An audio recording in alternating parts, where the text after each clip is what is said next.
There is breaking news now on Fox News Channel and brand new information on the president's former fixer and attorney, Michael Cohen.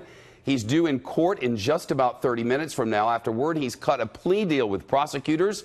And now our chief White House correspondent, John Roberts, has details that he's learned of that plea deal. John, what have you learned? Well, what we know, Shep, is that this is not going to be some sort of cooperation deal with prosecutors from the Southern District of New York and or the Mueller investigation.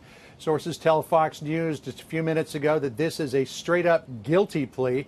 We don't know which charges yet that he is pleading guilty to, but he has been accused of campaign finance violations, or at least investigated for campaign finance violations, for tax fraud involving taxi medallions, and bank fraud involving loans on those taxi medallions. But we are told, whatever it is that he's pleading to, this is a guilty plea and is going to include jail time. Michael Cohen has agreed, the guidelines from the prosecutors, for 3 to 5 years in jail. So Michael Cohen is going to be going away. We don't know if he would be taken straight away this afternoon, or if the judge will give him some time to get his affairs together before he goes to one of these federal penitentiaries. But it looks this afternoon like Michael Cohen will spend between 3 to 5 years of his life in jail on a guilty plea on charges that were brought by prosecutors from the Southern District of New York.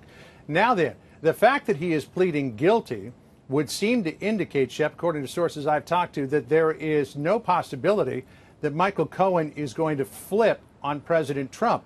If there was some inkling that he was going to flip on Trump, he probably would have chosen some sort of cooperative deal. One source I talked to said that there wouldn't be any flipping because he's got nothing to offer. He's got nothing, no dime to drop on the president, as it were.